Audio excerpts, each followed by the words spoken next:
नमस्कार, आप देख रहे हैं अपना उत्तराखंड। मैं हूं आपके साथ शीनम शर्मा। 11 अप्रैल को प्रधानमंत्री नरेंद्र मोदी एक बार फिर से उत्तराखंड के दौरे पर आ रहे हैं और इस बार ऋषिकेश में चुनावी सभा को संबोधित करेंगे। और प्रधानमंत्री की सभा से पहले सभा स्थल पर आज भूमि पूजन किया जाएगा, जिसमें सीएम पुष्कर सिंह धामी मौजूद रहेंगे। प्रधानमंत्री नरेंद्र मोदी के दौरे को लेकर बीजेपी तैयारियों में जुट गई है और रैली के लिए संयोजक और प्रभारी नियुक्त किए गए हैं। प्रदेश महामंत्री आदित्य कोठारी को संयोजक की जिम्मेदारी सौंपी गई है, जबकि प्रदेश उपाध्यक्ष कुलदीप कुमार रैली प्रभारी उन्हें बनाया गया है।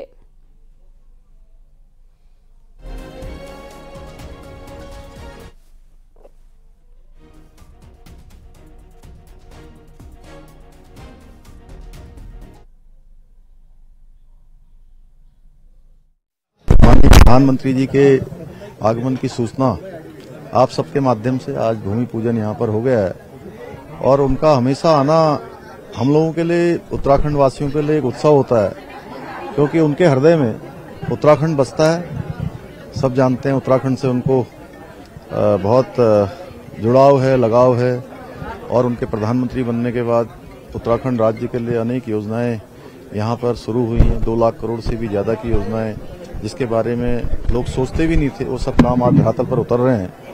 तो बड़ा जोश है लोगों में और हम देवभूमि में उनका स्वागत करेंगे। देवभूमि के लोग जैसा हमेशा करते हैं, वो अपने देवभूमि को अपना परिवार मानते हैं और देवभूमि के लोग भी उनको परिवार की तरह चाहते हैं। इस समय चुनाव का समय है, उन्होंने बहुत किया है, अब हम सबकी बारी। 11 अप्रैल को प्रधानमंत्री नरेंद्र मोदी के उत्तराखंड दौरे को लेकर बीजेपी तैयारियों में जुटी है और पीएम की रैली के लिए संयोजक और प्रभारी नियुक्त कर दिए गए हैं। प्रदेश महामंत्री आदित्य कोठारी को संयोजक की जिम्मेदारी दी गई है, जबकि प्रदेश उपाध्यक्ष कुमार को ऋषिकेश में होने वाली पीएम मोदी की रैली का सीधा असर 3 लोकसभा सीटों पर पड़ेगा, जिसमें पौड़ी गढ़वाल, टिहरी और हरिद्वार लोकसभा सीट शामिल हुए। चलिए सीधा रुख करते हैं। दीपांकर भट्ट हमारे साथ लाइव जुड़ चुके हैं ज्यादा जानकारी और बातचीत के लिए। दीपांकर, पीएम की रैली से पहले भव्य तैयारी चल रही है। पुष्कर सिंह धामी पूजनजक नियुक्त कर दिए गए हैं, प्रभारी नियुक्त कर दिए गए हैं, ताकि कोई कमी, किसी भी तरह की कोई चूक इस रैली के दौरान ना हो पाए। बिल्कुल शीनम, क्योंकि प्रधानमंत्री की रैली है और 11 तारीख को ऋषिकेश में होनी है सुबह 10 बजे। प्रधानमंत्री की उस दिन अलग अलग रैलियां, लेकिन जो पहली रैली है वो ऋषिकेश में होगी और ऋषिकेश में इसके लिए तैयारियां की गई है। 1 लाख लोगों का दावा यहां पर बीजेपी कर रही है कि 1 लाख लोग उस प्रधानमंत्री की रैली में शामिल होंगे। बीजेपी की पूरी तैयारियां, क्योंकि टिहरी, पौड़ी और खासतौर पर हरिद्वार लोकसभा सीट, ये 3 सीटें यहां पर लगती है और बीजेपी के यहां पर विधायक भी हैं, मंत्री भी हैं। कैबिनेट मंत्री प्रेमचंद अग्रवाल, उनका यह कहना है कि एक बड़ी सभा होगी। पहली बार प्रधानमंत्री बनने के बाद नरेंद्र मोदी की ये पहली चुनावी रैली यहां पर है और बीजेपी को लगता है क्योंकि 19 अप्रैल को वोटिंग होनी है, तो 18 अप्रैल को ये फाइनल रैली होगी। इसके बाद हो सकता है कि प्रधानमंत्री की रैलियां ना हो, बाकी नेता यहां पर जरूर आएंगे। मुख्यमंत्री योगी आदित्यनाथ हो या फिर राजनाथ सिंह हो या वीके सिंह आज जिस तरीके से पहुंचे हुए हैं, तो ऋषिकेश इस बार प्रधानमंत्री ने चुना है यहां पर रैली के लिए और इसका कितना बेनिफिट यहां पर बीजेपी को तीनों लोकसभा क्षेत्रों में होगा वो देखना होगा। लेकिन हां, ये जरूर है कि बीजेपी, क्योंकि यहां पर सत्ताधारी पार्टी है और मुख्यमंत्री आज खुद यहां पर पहुंचे थे, उन्होंने खुद यहां पर भूमि पूजन किया आईडीपीएल में और अब बीजेपी तैयारियों में जुटी है कि 11 अप्रैल को जब प्रधानमंत्री नरेंद्र मोदी ऋषिकेश में होंगे तो एक मूड जो बीजेपी का है उसे यहां पर और बड़ा बनाया जाए और उसे अच्छा बनाया जाए, ताकि 19 अप्रैल की वोटिंग में वो फायदा बीजेपी को मिलता हुआ दिखे। शीनम, ठीक है, बहुत शुक्रिया विस्तार से जानकारी के लिए आपका दीपांकर भट्ट। आगे बढ़ते हैं। मुख्यमंत्री पुष्कर सिंह धामी का तूफानी चुनाव प्रचार लगातार जारी है और आज सीएम धामी बागेश्वर के दुग नाकुरी में पहुंचे, जहां पर सीएम धामी का कार्यकर्ताओं ने भव्य स्वागत भी किया है। इसके साथ ही आपको बता दें कि इस दौरान सीएम ने कुमाऊनी वाद्य यंत्र नरसिंगा बजाकर जीत की हुंकार भरी और जनसभा करते हुए वोट करने की अपील की है। इस दौरान सीएम धामी ने कहा, प्रधानमंत्री नरेंद्र मोदी के हाथों को मजबूत बनाने के लिए राज्य की 5 सीटों पर भारी मतों से पार्टी प्रत्याशी को विजयी बनाएं। सीएम धामी ने कांग्रेस पर भी जमकर हमला किया। उन्होंने कांग्रेस को घोटालों की मां बताया, तो वहीं कांग्रेस घोषणा पत्र को मुस्लिम लीग का पत्र बताया।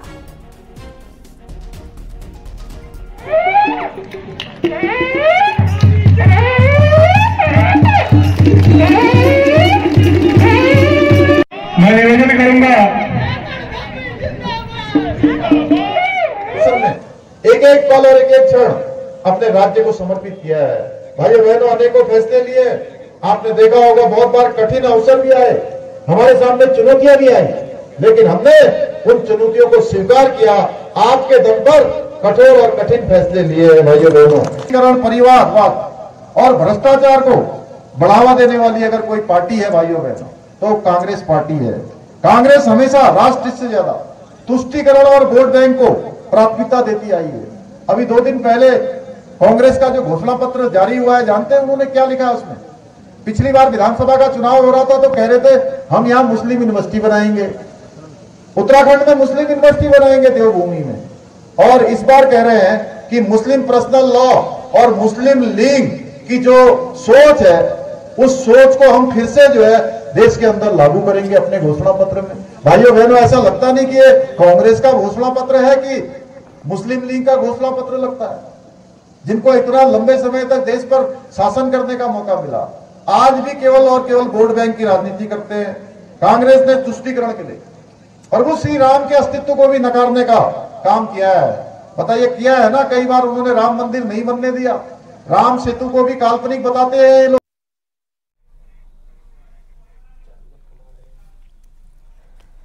मुख्यमंत्री पुष्कर सिंह धामी का तूफानी चुनाव प्रचार जारी है। आज सीएम धामी पौड़ी के चौबट्टा खाल में रोड शो के बाद जनसभा को संबोधित करेंगे और पौड़ी लोकसभा सीट से बीजेपी उम्मीदवार अनिल बलूनी के लिए वोट की अपील करेंगे।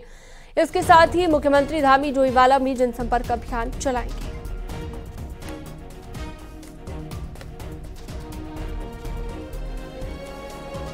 तो सीएम धामी का धुआंधार प्रचार लगातार जारी है। आज फिर से एक बार प्रचार में जुटेंगे। पौड़ी के चौबट्टा खाल में रोड शो करेंगे। अनिल बलूनी के पक्ष में वोट करने की अपील उनकी ओर से की जाएगी।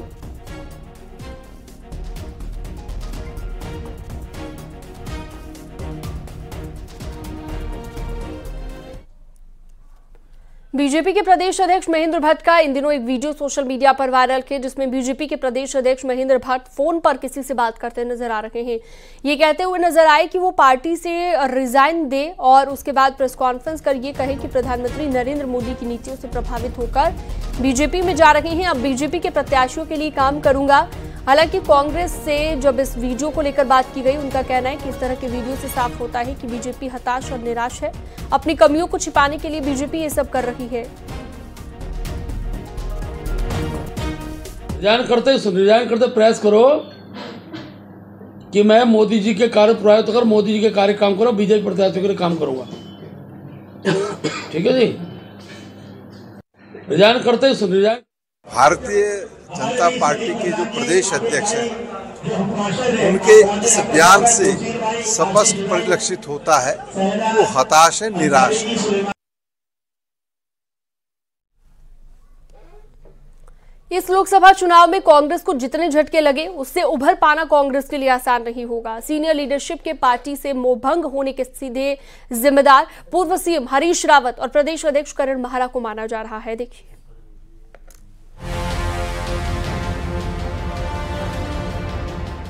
पिछले 6 महीने से कांग्रेस में टूट का सिलसिला जारी है।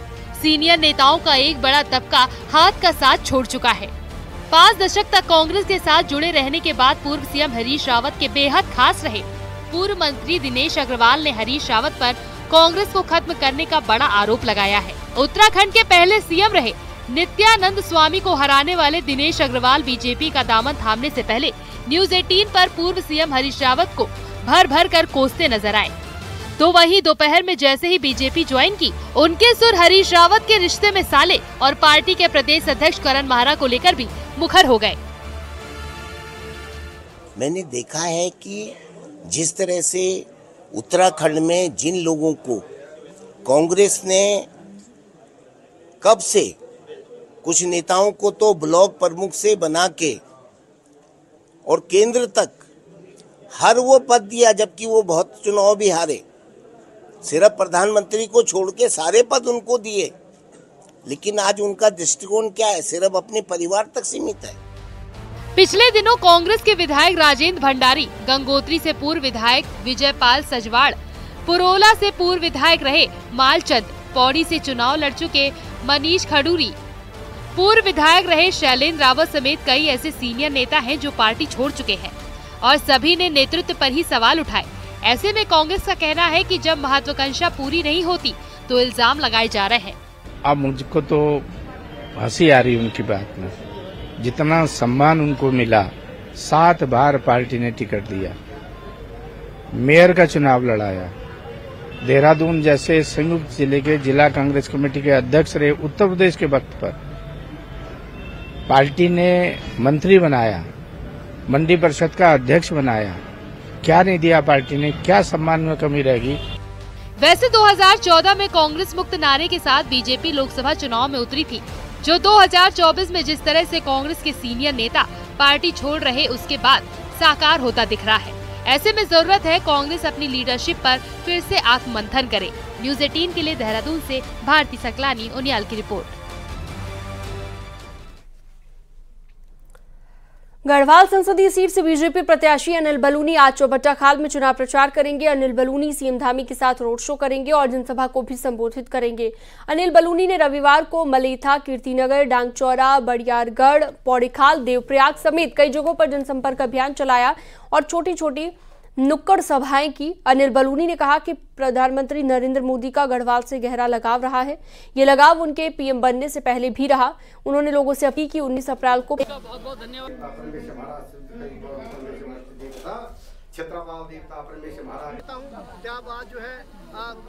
देवता के द्वार पर आप आदरणीय बलूनी जी का स्वागत करने आए। अपने बड़े भाई आदरणीय बलूनी जी का कहूंगा कि 2 शब्द आप सभी का बहुत बहुत धन्यवाद। जहां से निर्दलीय प्रत्याशी के तौर पर चुनावी दंगल में उतरे बॉबी पवार ने आज देहरादून में रोड शो किया। सुबह सालावाला के पास मंदिर में दर्शन पूजन के बाद बॉबी ने अपने रोड शो की शुरुआत की। उनका कहना है कि नतीजा जो भी हो वो अपना 100% दे रहे हैं और लोगों का प्यार और समर्थन भी उन्हें मिल रहा है।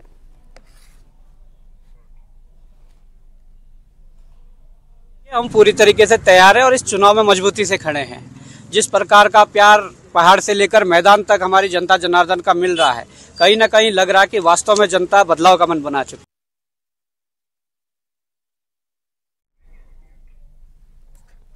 पहाड़ में महिलाओं का संघर्ष किसी से छिपा नहीं है। चाहे पहाड़ की तकदीर बदलनी हो या जन आंदोलन, महिलाओं की ही भूमिका सबसे आगे दिख रही है। लेकिन चुनाव के बाद महिलाओं को सब भूल जाते हैं।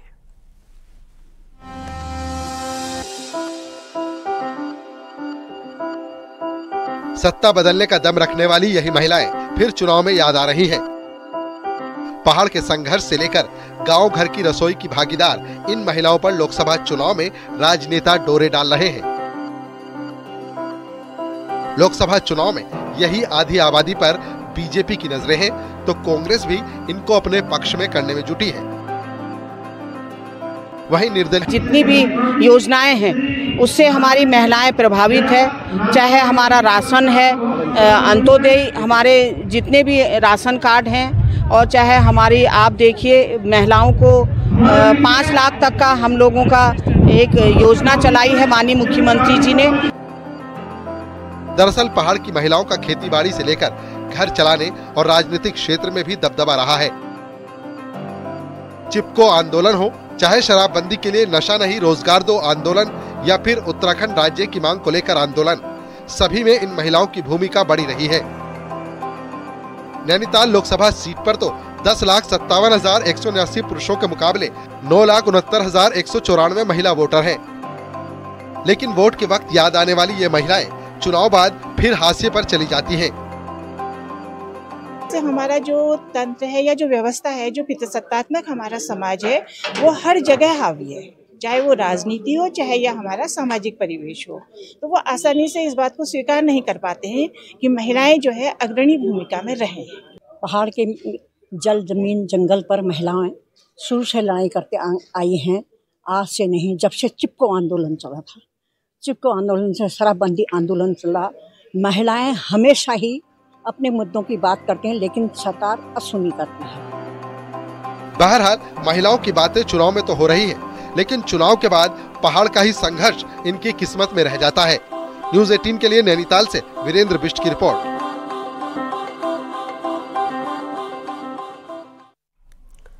उत्तरकाशी में भवान गांव की 101 साल की बुजुर्ग कमला देवी ने आज लोकसभा चुनाव के लिए पोस्टल बैलेट से वोटिंग की और दिव्यांग और बुजुर्ग वोटर के लिए पोलिंग पार्टियां घर घर जाकर लगातार उनसे वोटिंग करवा रहे वोटर मौजूद हैं।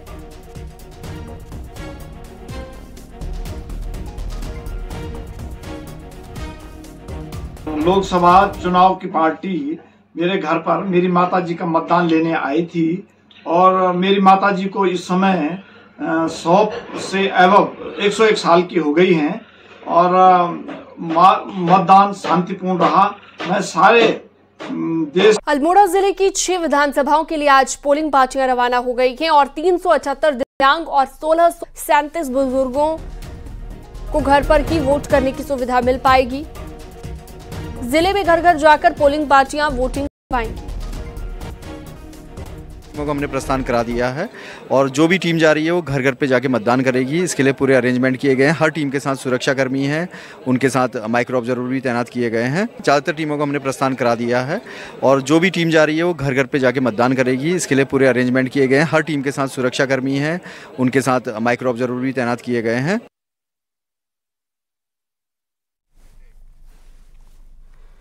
चमोली जिले में भी हो दिव्यांग और बुजुर्ग लोगों को वोटिंग कराएगी। बद्रीनाथ, थराली और कर्णप्रयाग विधानसभा